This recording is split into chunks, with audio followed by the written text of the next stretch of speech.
The story begins with a professional sniper named Lucas, who is lying on top of a hill, trying to aim at his target. His mission is to kill a man named Dormov, whom the agency has declared a very dangerous terrorist. Dormov is currently traveling on a train heading to Belgium. Lucas's partner, Moreno, is also present inside that train, providing him with moment-to-moment information on the target's movement. Everything is going exactly according to plan, but then suddenly a small girl comes right in front of Dormov. Now the situation becomes very delicate. The train is about to enter a dark tunnel in just a few seconds. If the shot is not fired now, the mission could fail completely. But if the aim misses even slightly, an innocent life could be lost. At the very last moment, Lucas pulls the trigger. The bullet hits Dormov directly and the mission is completed. After the mission, Moreno praises him a lot because Lucas did alone what 6 snipers together could not do. But Lucas says that his aim was to hit him in the head, but the bullet hit his neck. If his aim had missed even slightly, that bullet could have hit the girl. Because of this fear, he decides that he will leave this dangerous work forever and try to live a quiet life. A few days later, his manager Del Patterson comes to meet Lucas. Lucas tells him that he wants to quit this work because he is completely tired of this life of bloodshed. The next day, Lucas reaches a harbor and rents a boat from there. He was going to meet his old friend Jack. There at the harbor, he meets a girl named Danny who is actually a CIA agent, but currently she was keeping a secret watch on Lucas by hiding her true identity. During the meeting with Jack, Lucas finds out a shocking thing.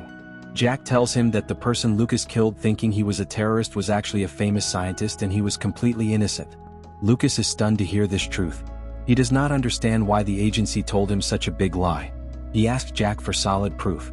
Jack gives him the address of a man named Yuri, who can prove this truth and currently lives in Hungary. But both of them do not know that their entire conversation is being overheard secretly through a drone. Behind the drone are Janet, who is the head of the CIA, and Clay, who is the CEO of the Gemini company. This is the same company for which Lucas worked for so many years. Both together decide that if Lucas finds out the truth, he can become a very big threat to them. Therefore, they plan to remove him from their path. On the other hand, when Lucas returns to his boat, he finds a small hidden mic under the steering wheel. Now he is completely convinced that someone is spying on him. He goes to Danny and questions her, "Were you spying on me?" But Danny very cleverly denies every question. Lucas now realizes that this matter is much bigger than it appears to be. After the events so far, Lucas realizes his mistake. He understands that he acted in haste by suspecting Danny without any proof. He apologizes to Danny and, to lighten the mood, asks her to go on a date with him. After a bit of hesitation, Danny agrees. In the evening, the two meet for dinner, but this is no ordinary dinner. During the meal, Lucas quietly pulls out Danny's actual CIA ID and places it in front of her. Now there is nothing left to hide. Danny admits that she is a CIA agent and was assigned the task of keeping an eye on Lucas. However, she also promises that she will absolutely not spy on him anymore. Dinner ends and they both return to their respective homes. That same night, Janet's armed men arrive at Jack's boat and brutally kill Jack and his girlfriend. The reason was crystal clear. Jack had told Lucas the truth. On the other hand, sleeping soundly in his home, Lucas suddenly wakes up to a slight sound. He senses that someone has broken into his house. Without delay, he calls Moreno and tells him to flee from there immediately. But before Moreno can fully understand what is happening, he too is killed. Now Lucas understands that this is a straight-up cleanup operation. He pulls out his gun and kills the agent who entered his house. After this, he runs straight to Danny's house. Seeing Danny fast asleep, Lucas realizes that she had not planned this attack. If she were part of the conspiracy, she would have been awake at this hour. This clearly means that Danny's life is also in danger. He wakes Danny up and tells her they must leave immediately to save their lives. As Danny goes inside to get the boat keys, an agent launches a deadly attack on her. But Danny is also a trained agent. A fierce scuffle breaks out between the two. Finally, Danny overpowers him, snatches his gun, and interrogates him strictly. She discovers that all of this happened on the direct orders of Janet herself. A short while later, Lucas arrives there too. Danny tells him the whole truth. Now both of them understand well that they are trapped in the same game, so they decide to escape together. The two of them leave that night on a speedboat. The next morning they reach a seashore, where Lucas is cleaning Danny's wound. Just then their old friend lands there with his helicopter. His name is Barry. Barry is such a skilled pilot that he can fly anything from a plane to a rocket. Meanwhile, Clay meets Janet in a rage. He is very angry because so many agents together could not eliminate Lucas. Now Clay decides to handle the entire matter himself. He assigns the mission to kill Lucas to his most elite sniper. Lucas calls Patterson and tells him the whole truth. Patterson clearly states that Gemini and the CIA are both very high powers. He cannot help Lucas openly, but he reveals a huge secret. Dormov was not a terrorist. He was a famous scientist. When he flatly refused to work for Gemini, Clay ordered his assassination and Lucas was used like a pawn. Hearing this, Lucas is filled with both anger and regret. After this, Lucas, Danny, and Barry reach the country of Colombia and stay in a safe hotel. The next morning, Lucas's eyes fall on the tall building opposite them. A sniper is present there, fully prepared. Lucas understands that the game has begun. He steps out of the hotel so that the sniper only follows him and Danny and Barry can get out of there safely. As soon as he comes out, a dangerous pursuit begins. Soon a heavy gunfight breaks out between the two, but during this fight, Lucas feels something very strange. That sniper is fighting exactly like him. Every movement, every strategy is as if it were a younger version of himself. Despite getting the chance, Lucas does not kill him. He quietly retreats, but the junior sniper does not give up and continues to chase him. After a long run, Junior finally corners Lucas, but just then the Colombian police arrive and Lucas is arrested. A while later, Danny reaches the police station. She shows her CIA badge and takes Lucas out with her. Now the three of them, Lucas, Danny, and Barry, set out for Hungary so they can meet Yuri and bring the full truth of Gemini before the world. During the journey, Danny quietly asks Lucas a question. Is that junior sniper actually your son? At Danny's question, Lucas strictly denies it.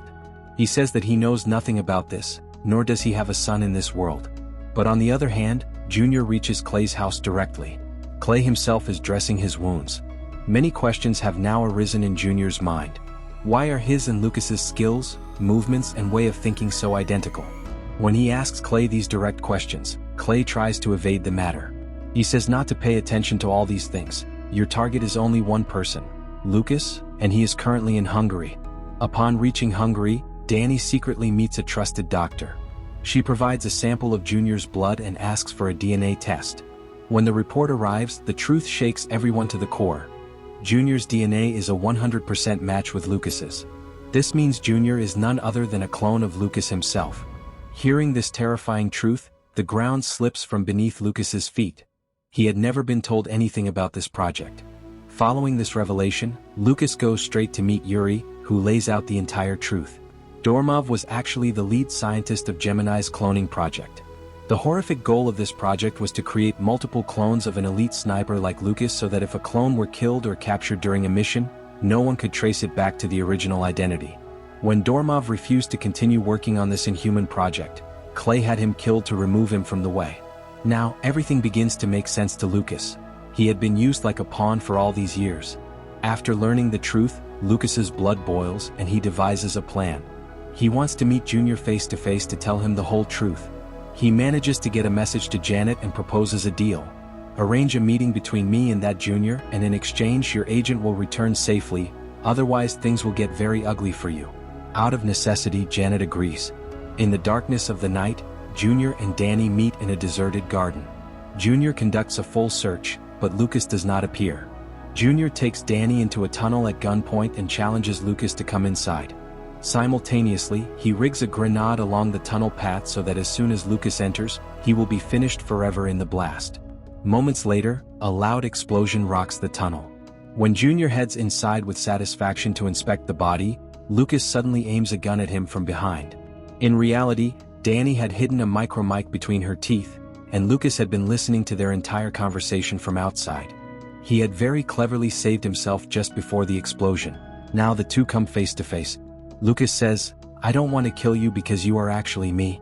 Clay is not your real father. He created you in a lab just for his own dirty gains." He reveals that 25 years ago, Clay deceitfully took his blood sample with the intention of replacing the original Lucas with a young clone once he grew old.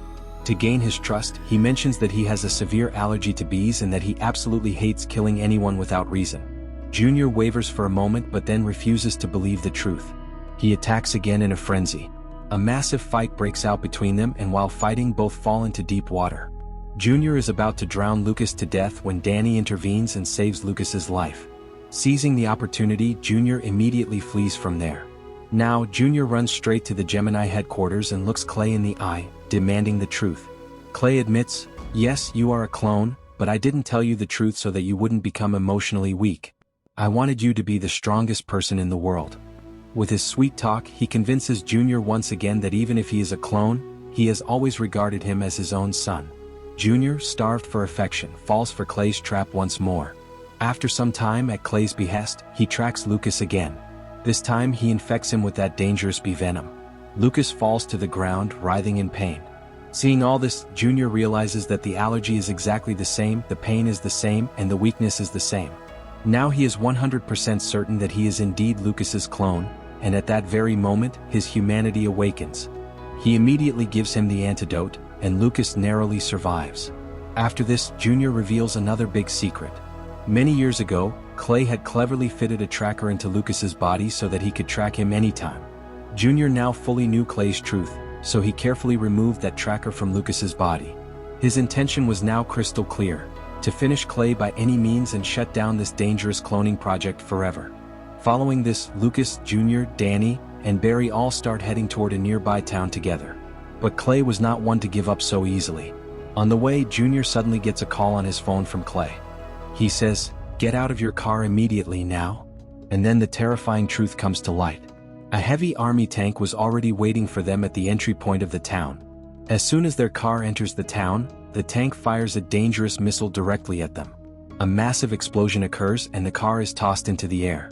Lucas, Danny, and Junior manage to survive through their agility, but Barry, their old friend, is killed in this horrific attack. Barry's death deals a deep and irreparable blow to Lucas's heart. Immediately after the explosion, Gemini's heavily armed soldiers surround them from all sides. Clay unhesitatingly orders to gun them all down, and a fierce hail of bullets begins. Lucas and Danny immediately take their positions.